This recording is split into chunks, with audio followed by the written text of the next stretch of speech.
그러니까 학생부 종합전형은 대학이 내려가면 내려갈수록 점점 유리해진다. 교과 전형은 대학이 올라갔을 때 늘긴 했지만 2등급 안에서의 결정되는 상황이다. 수능이 늘어난 부분들은 수능은 최상위권에서 10.2%, 상위권에서 7.3%, 중상위권에서 4.9%가 늘어났는데 일단 재수생이 유리할 것이다.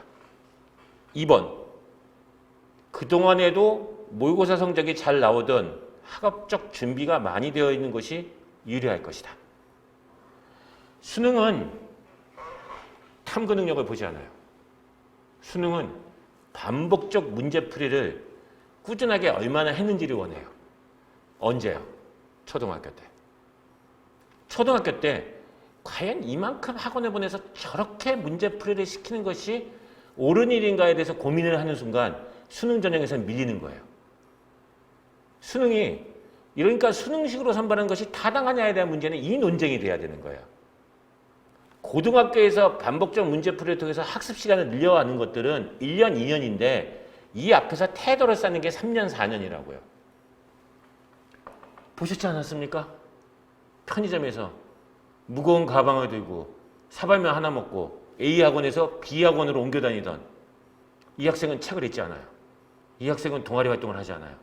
이 학생은 수능을 해요.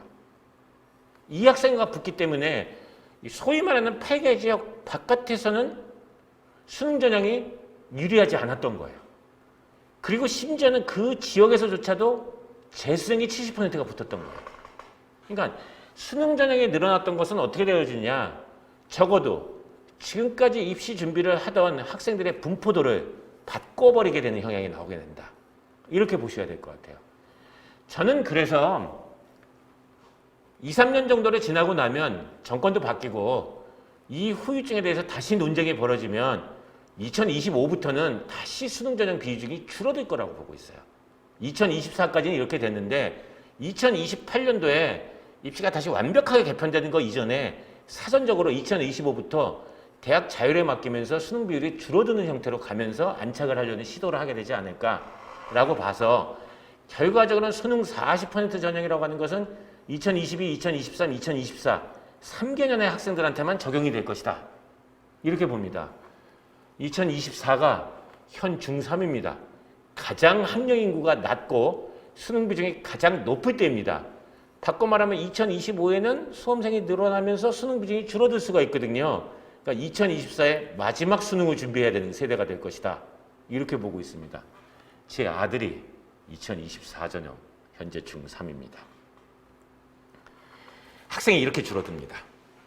그러니까 지금 고2는 어떻죠? 작년보다 인원이 많아요. 46만 1,439명의 지금 고3은 어떻게 할 것 같아요? 재수해요. 내년도에 정시 모집 인원이 늘어나는 걸 생각한다면 재수를 안 할 수가 없어요.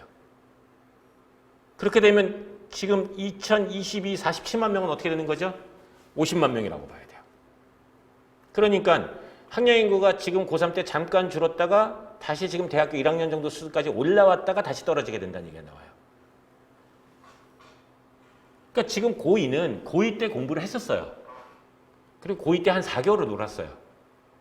이렇게 놀면 안 되겠다 생각해서 다시 공부를 해요. 그러니까 지금 고3은 고2 때 공부를 했어요. 고3 때 한 2달을 놀았어요. 아, 이렇게 놀면 안 되겠다 생각하고 공부를 해요. 2달 차이가 나요. 지금 고1은 중학교를 졸업하고 고등학교에 들어갔어요. 지금까지 놀고 있는 애도 있어요. 내년부터 하려고.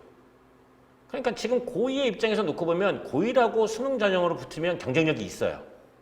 그렇기 때문에 올해 고3은 재수를 해야 되고 내년 고2도 재수를 해야 돼요.